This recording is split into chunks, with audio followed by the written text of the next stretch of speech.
I was transitioned as a minor. I was about 15 when it started socially, 16 when I started puberty blockers.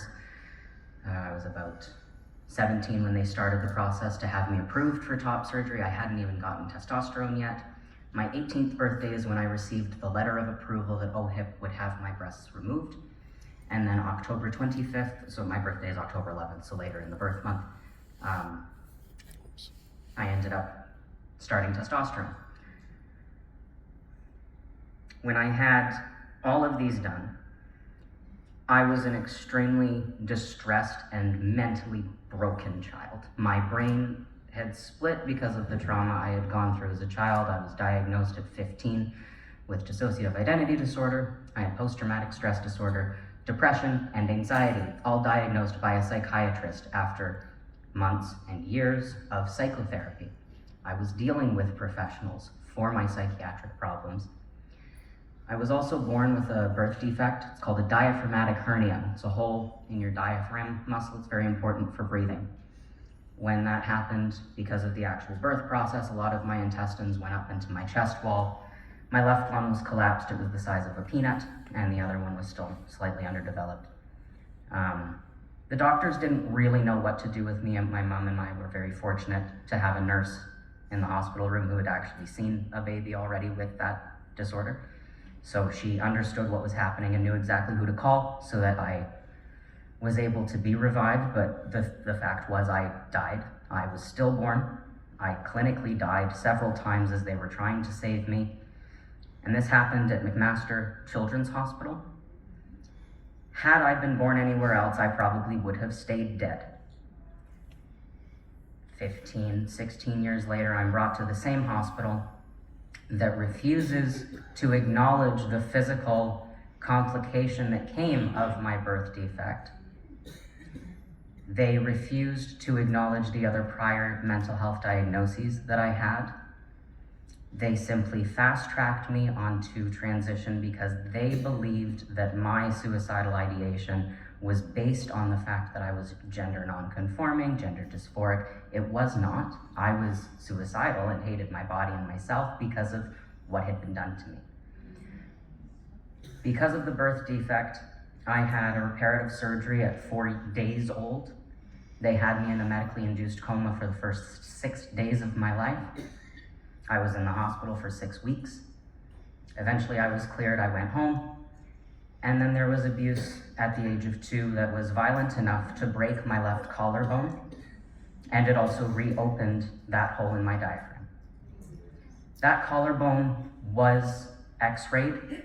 It took them a couple days and 2 x-rays to be able to identify it, but it was broken. What they neglected to identify was that that trauma also caused a third of my large intestine to go up in my chest wall through the hole that had been re-pierced, and that remained collapsing my left lung for 18 years.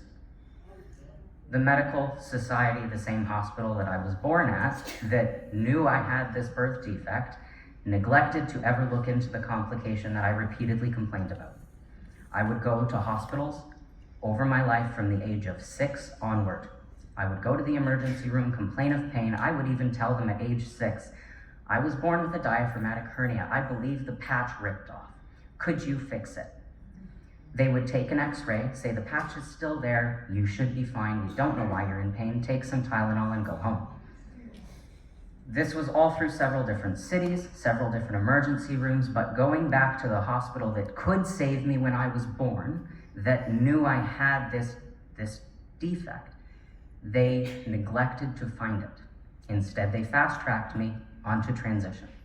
They never knew I had that collapsed lung. In fact, in my medical records, the endocrinologist who prescribed my medication, he wrote in his notes that he heard, quote, good breath lungs on both sides, bilaterally, end quote. Which is, I'd like to know what breath sounds he was hearing on the left side of my chest when my lung was collapsed. And then later on, after I had reparative surgery again at 23, and in doing that, I ended up having, I got sick a little bit, but they were able to get my lung working, and so it could actually breathe and inflate completely on its own, even after being collapsed for as long as it was. And I ended up getting sick, and so I had to go to the doctor. They were listening to my lungs. And I said, I was diagnosed with asthma, and so I thought being sick I would come in and get a puffer, because I probably have a different dosage now because I've got a working lung again. And so the doctor was listening, and he's like, I don't actually hear a trace of asthma in your lungs. You breathe fine. So I probably never had asthma. It was just the fact that my lung was collapsed. I couldn't breathe properly, and that was the easiest diagnosis instead of looking into my medical history. So that was the build-up, essentially, to me being transitioned. I was extremely mentally distressed. I didn't remember all of my appointments I had alone with the pediatrician who transitioned me and diagnosed me because I had amnesia. There were appointments, almost exclusively, all of the appointments were without my mother. My father was not in the home by the time I was 12, he had left. And so when I was being transitioned, my mother was extremely vulnerable. She was a very religious woman, came from a very religious home. She tried to raise me in the faith, but because of the trauma, that was very difficult for me as a kid to understand, because a lot of people around me didn't know what was happening. And so they didn't know how to help me spiritually through that. And so a lot of the things I understood about Christianity when I was young were incorrect, and they were flawed by human interpretation, certainly not by God.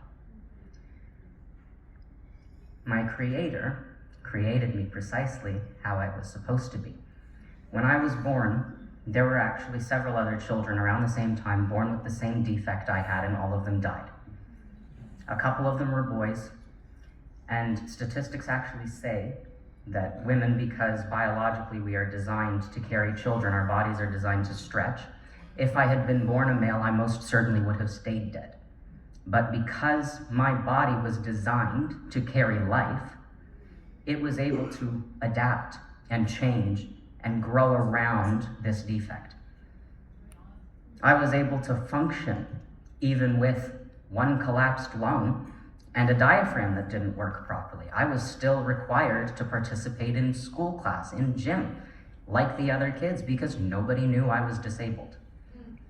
The psychological torture that does, because it's excruciating. It would go up as food would pass, right? Because it's an intestine. As food would pass through, it would have to shift my rib cage and the diaphragm away from the natural position, go in, and then a couple hours later it would have to go out. And so my body would be in pain for several hours as I was trying to just perform normal bodily duties. Then when I went into emergency room claiming I was suicidal because I hadn't been able to see my therapist at the time because it was around the holidays, there just wasn't enough time, and I was just extra distressed around the holidays that time around. My mom had taken me to my local emergency room before, and they had specifically told her if she ever comes here again with these types of issues, mental health issues, bring her anywhere else. Do not bring her here, because we do not have the resources for youth mental health. And so my mother was told to take me literally anywhere. So she did what she only thought was logical and took me to the hospital that initially saved my life when I was born. By the time I had gotten there, they had completely overhauled the hospital, and these doctors had no idea what they were doing. The pediatrician who decided to diagnose me after I was transferred to the gender clinic because of my suicidal ideation in the emergency room, the pediatrician started assessing. You could say she would ask questions, but they were very surface level. How do you feel? What do you feel? Things like that, but never why do you feel it? Do you want kids? No. Never why don't you want kids? Just do you? No? Okay. I was never offered fertility preservation options because I stated I did not want kids because I was 16, because I had been abused, and because I thought I would hurt them. I didn't know how to protect my children in a world that I was already hurt in. Of course I didn't want them. I didn't want to hurt them. I didn't want to bring them into something I knew had already broken me and didn't know how to fix me. So I thought that would be cruel. And I was perfectly fine to be sterilized when I was 16. And then I ended up going on, I was given puberty blockers, testosterone, I was approved for the top surgery, but I ended up not going through with it. I actually let the approval expire because I decided on my own that I had other priorities than cutting off otherwise healthy body parts. I actually made the decision on my own. Later on, I had a psychotherapist after I aged out of the youth gender clinic, and so I was able to work through a lot of the trauma I had experienced that got me there without it being gender-based. And so I could find interests that actually were helpful, that made me not want to kill myself, and made life actually worth living without worrying about what gender I identify as. And so that whole process made it very easy for me to cope with what life had done to me, what it had given me, what I had chosen to do with myself, and move forward in, if I chose to be trans later, like I opted basically, I'll just live androgynous, I'll still bind my chest, I'll still maybe take testosterone, but the surgeries could wait until after childbearing years. If I still, after 30, 50, if I still didn't have kids by then and I still wanted to do these things to my body, great, because at least maybe I wouldn't hurt the kids I might later choose to have. And there was a point during the transition, there was a nurse who was doing my injections, and she wasn't actually connected to the gender clinic. She was a different family practice, like my own family doctor through their clinic. And so she was doing the Lupron injections, which are the puberty blockers. She was doing the testosterone injections and showing me how to inject myself. There was a point I ended up on birth control. It was progesterone based, so it didn't have any estrogen. And so in my teenage brain, I thought, oh, well, that would basically do the same thing as the puberty blocker. It will stop the period, lower the estrogen, only give you progesterone, and it won't counteract with the testosterone. So I asked this injection nurse, could I stop taking the puberty blocker and just have the birth control and continue the testosterone? And she smiled at me and she said, you know, I don't know. Because I asked if it worked the same way, and the lady giving me these medications didn't know how they worked. She didn't know if they worked the same. So she let me essentially just choose my own treatment. It was a choose your own adventure. That was what it was. The doctors did not guide anything. The doctors supplied drugs. They supplied surgeries. They supplied a name change, and they supplied parroting techniques. They taught me how to manipulate my mother when I went home, because I could tell her, the doctor says I'm going to kill myself if you don't let me transition. So you have to. I'll die otherwise. The doctors never offered less invasive options. They simply said, transition your child or you'll have a dead daughter. Those were her options, and my mother, being a very religious woman, loved me, and loved me so much that she turned her back on her own God. She turned her back on her own values, and she stopped fighting the doctors because they said that this was going to save me and keep me alive. And that's all she wanted. She wanted her child to be alive and happy. And these doctors lied to her. They lied to me, and they said that these treatments would do precisely that, and they didn't. I am what they want to try and convince people is a trans child. I was never a trans child. I was a broken and abused child, and I was lost. I was terrified in a world that I didn't know how to navigate, with adults who didn't know how to protect me, and another set of adults with white coats who were perfectly willing to hurt me.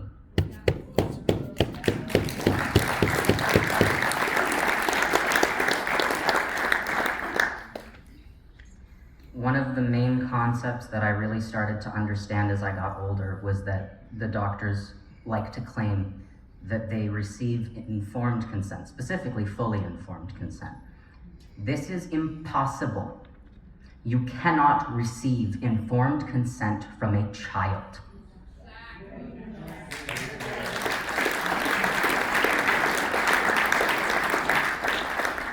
You also cannot receive informed consent if you do not give the full information accurately. I signed up for something that was misadvertised. It was wrong. The way that it happened was not how they described it. Absolutely, it was fraud. Absolutely fraud.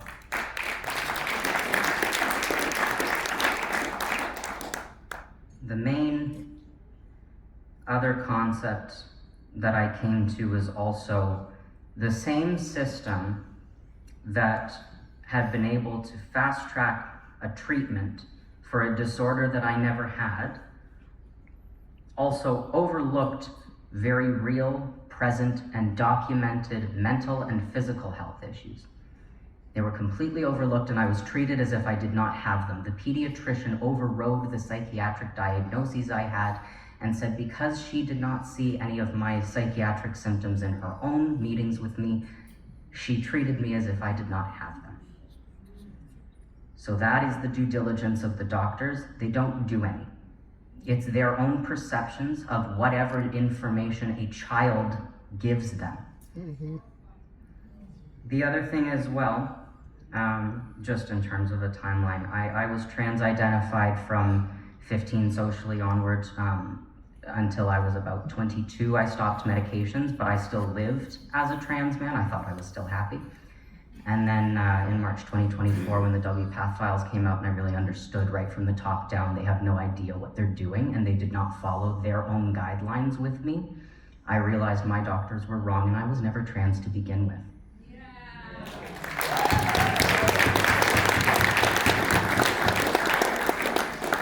Once I realized that, I submitted a complaint with the College of Physicians and Surgeons of Ontario. They decided to take no further action because the doctors essentially answered that they didn't do anything wrong, they followed protocols, it was fine. So I appealed that decision with the health committee. I'm still awaiting their decision, but during that meeting was actually where it was clarified for me that no, it wasn't that the pediatrician did not know that I had these psychiatric disorders. She knew. They were in my medical records and they were diagnosed a year prior. She was perfectly aware of them. She chose to override the diagnoses and treat me as if I did not have them. These were her defense lawyer's words to defend her. So I am still waiting for the answer there. Unfortunately, the process is a little slow, but it is attempting to move. The other thing as well, I did apply for disability because of my physical deformity. I had to get reparative surgery at 23 and I still got more hernias from that. So I do still have to deal with that, and disability actually rejected me and said that I don't have recurring disabilities. One thing I will also point out, we're not entirely sure, medically speaking, what actually caused it. I am under a strong belief it was probably the puberty blockers while I was in the middle of my puberty, or it was the testosterone. But while I was going through puberty was when they started messing with my hormones. And in trying to heal from the surgery, when they were looking at the hernias that came up, the ultrasound technician was trying to get kind of close to my ribs, and she actually pushed so hard. I'm not sure how many people are familiar with what ribs look like. You have a couple anchor points on your sternum, and you have several ribs that will go around, and multiple will attach to one anchor point. You have floating ribs right at the bottom across your back, and then you have what's called false ribs. So those are about 4 large ribs that connect from your spine, wrap around, and then connect at this single anchor point right at the bottom of your sternum on either side. When this ultrasound technician was attempting to get a better image of the hernias caused by the reparative surgery, she actually popped that anchor point off of my sternum, and it is still like that to this day because our healthcare system, which again was so perfectly fine to fast track me, has no idea what to do with me. So, all of this being said, now I still get to go into the same system that attempted to break me, advocate for myself, trying to do their jobs, so that I can help them actually help me. As a child, I went through things I didn't understand and I should never have needed to. And that is the instability that caused me to think changing my body would fix it. And then I had science when I was struggling with my religion, my faith. Science told me they could fix me with surgery. And they couldn't. They couldn't, and now I still get to live with that. And so, very briefly, my goal is, I want their licenses.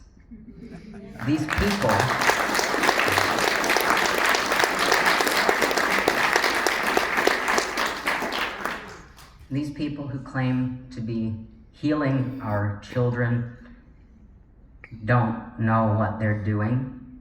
They don't seem to understand what do no harm means anymore, and I am more than willing to show them what it means. Thank you so much. Thank you.